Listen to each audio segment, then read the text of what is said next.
ফ্রান্সে এই ইউনিভার্সিটিতে এরকম একটা কোর্স আছে যেখানে হচ্ছে বিজনেস অ্যানালিটিক্স এবং ডেটা অ্যানালিটিক্স দুটো একসাথে পড়ায়। হুম। তো এই কারণেই আমার ফ্রান্সে আসা, অন্য কোনো কান্ট্রিতে আমি এরকম পাইনি।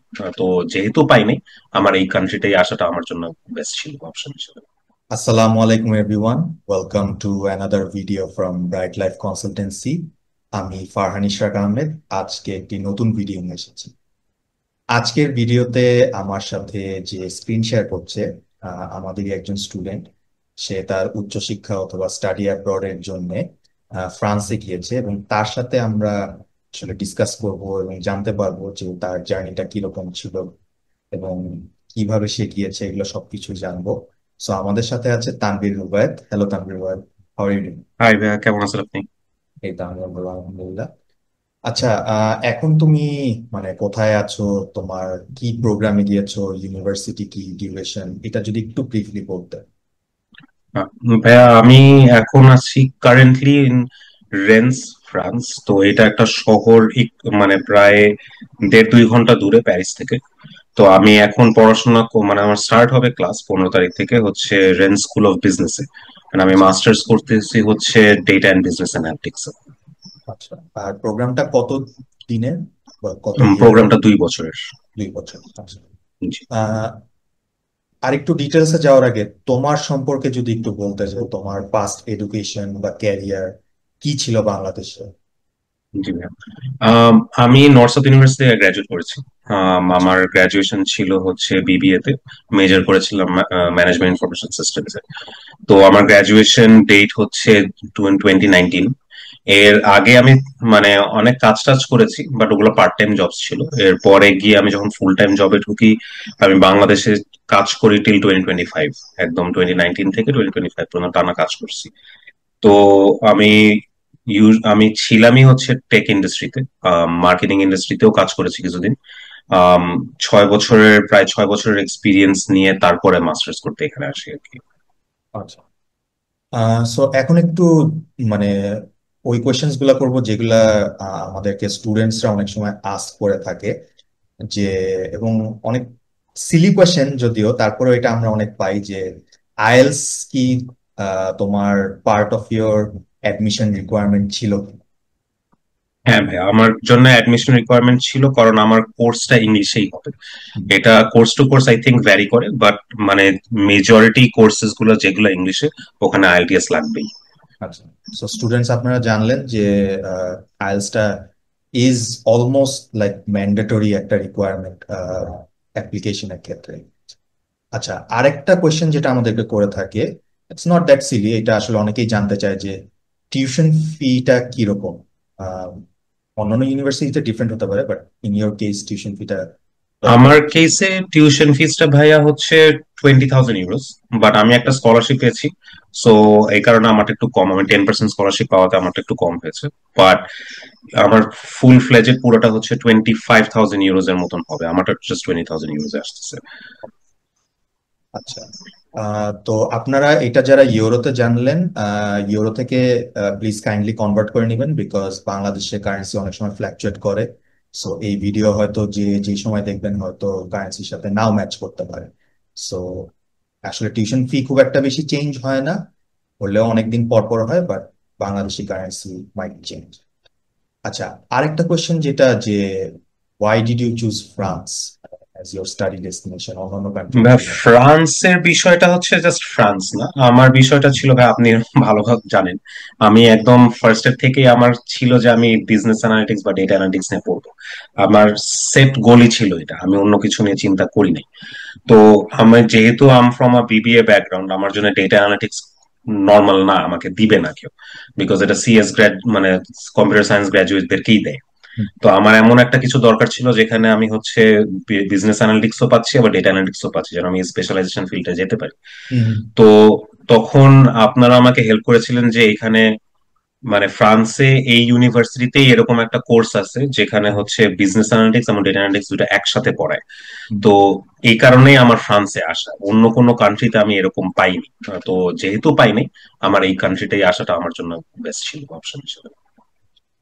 তো স্টুডেন্টসরা আসলে এটা একটা, আমি বলবো যে একটা অন্যরকম পিওভি অথবা অন্য একটা অ্যাঙ্গেল দেখার জন্য, যে অনেক সময় হয়তো স্টুডেন্টরা অ্যাডামেন্ট থাকে যে না আমি ওই কান্ট্রিতেই যাব, বাট একটু যদি আপনি তানভীরের মতো যদি একটু ভিউটা চেঞ্জ করেন যে না আসলে আমি এই সাবজেক্টটা বা এই প্রোগ্রামটা পড়তে যাব, কোন কান্ট্রি বা কোন ইউনিভার্সিটি আমাকে আসলে এই অপরচুনিটিটা দিচ্ছে, that can also be another angle অথবা অ্যানাদার পার্সপেক্টিভ, যেখান থেকে আপনি আসলে হয়তো আপনার স্টাডি ডেস্টিনেশনটা চেঞ্জ করতে পারেন।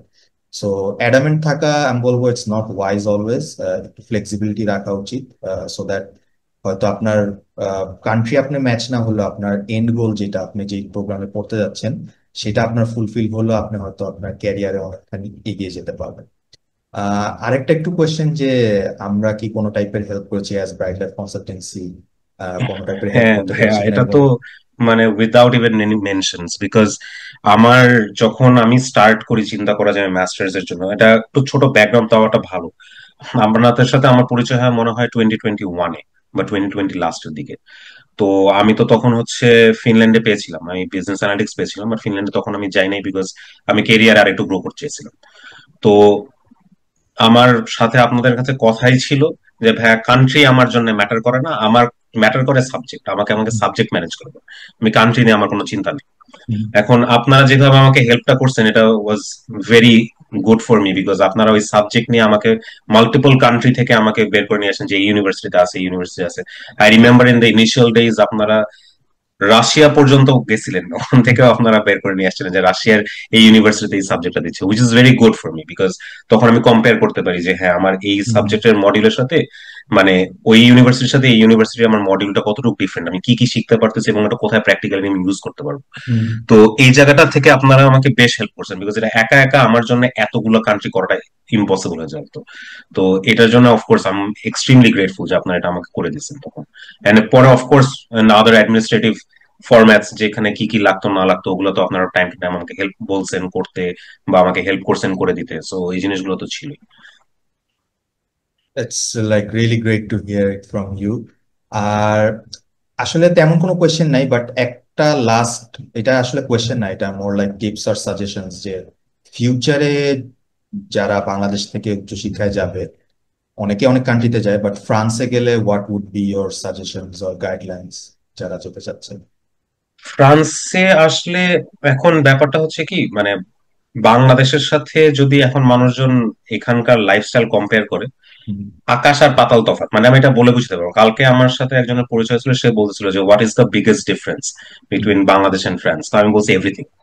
তো কারণ আমার এটা আজকে আপনাকে বলতেছিলাম যে আমার রাস্তা ক্রস করার সময় যে গাড়ি আমার জন্য থেমে যাবে, এটা তো আমি কখনো এক্সপেক্ট করিনি। আমাদের তো সারা জীবন রাস্তা দৌড় করে পার করতে হবে। তো এরকম একটা মেন্টালিটি নিয়ে আমরা সারা জীবন বড় হয়েছি। তো এখন এখানে এসে এগুলা হচ্ছে আমার জন্য কালচারাল শক, যে হুম, হঠাৎ করে এই জিনিসটা এত ভালো হয়ে গেল কিভাবে, এত ভালো তো হওয়ার কথা না। এখন এটা দেখে দেখে এরকম বড় হয়েছি দেখে এখন আমার কাছে এরকম লাগে, বাট হুম, এখানকার জিনিসটা এটাই নর্মাল। বাট ফ্রান্সে আসার জন্য ফার্স্ট আমি যে জিনিসটা টিপসটা দিব যে কোনো স্টুডেন্টদেরকে, তাকে হচ্ছে যে figure out what you want to do here, that is more important. এখন অনেকে যে আমি আসার সময় একজনের সাথে কথা বলছিলাম, তারা জাস্ট বিদেশে আসে বিকজ ওরা বিদেশে থাকবে, কিন্তু বিদেশে থেকে কি করবে সেটার কোনো আইডিয়া নেই। এটা না থেকে এটার থেকে বেটার হচ্ছে একটা আইডিয়া নেওয়া, যে আমি আসলে ওখানে যাব, আমি কি করব, আমার করাটা কি দরকার। আমার জাস্ট পিআর সিটিজেনশিপ ওই চিন্তা করে আসলে যে লাভ নেই, unless or until you are actually having a better life. Hmm, বাংলাদেশে তো আমি খারাপ ছিলাম না, আমি তো ভালোই ছিলাম। তো এখানে আসছি বিকজ আমি চাই যে আমি এখন ভালো কিছু একটা করব, যেখানে আমার কেরিয়ারে আমি অনেক ডেভেলপ করবো, আরো একটা ভালো হুম। পজিশনে যাব। ওইটা না হলে তো ইটস নট ওয়ার্থ ইট। দরকারটা কি আমার এখানে আসে? So, আমি এটাই টিপস দিব যেন এইটুকু মাথায় রেখে যে কোনো স্টুডেন্ট আসুক, ওরা যেন এইটুকু মাথায় রাখে যে আমি এখানে এসে আমার একটা ক্লিয়ার গোল আছে, যে আমি এটা এটা করতে চাই, এটা এটা করে আমি সামনে আগাতে চাই। Just PR and citizenship should not be the case, এটাই।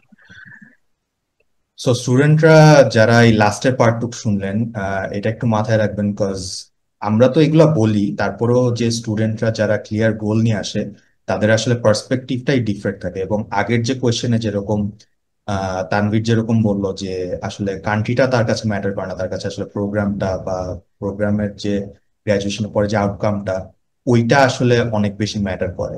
So I think take away from this videos এই দুইটা পোর্শন আমি বলবো যে আপনারা আহ, চিন্তা করে শুনে চিন্তা করে মাথায় নিয়ে তারপরে আপনারা আপনাদের স্টাডি অ্যাব্রডের জার্নিটা শুরু করবেন। এবং আমাদের সাথে অবশ্যই কানেক্টেড থাকবেন। যদি কোনো কোয়েশ্চেন্স থাকে আমরা অ্যান্সার করার চেষ্টা করব। কিছু কোয়েশ্চেন্স যদি আমরা নাও জানি আমরা তানভীরের কাছ থেকে জিজ্ঞেস করে আমরা হয়তো শেয়ার করতে পারি অ্যান্সার্স, বিকজ ও এখন অলরেডি আছে ওখানে রেঞ্জে, ফ্রান্সে। তো আশা করি আমাদের সাথে সংযুক্ত থাকবেন এবং আরেকটি কোনো নতুন ভিডিওতে আপনাদের সাথে দেখা হবে। So thank you Tanvir, thank you very much for thank your you time. ভাইয়া। থ্যাংক আল্লাহ ইউ ভাইয়া। হাফেজ এন্ড টেক কেয়ার।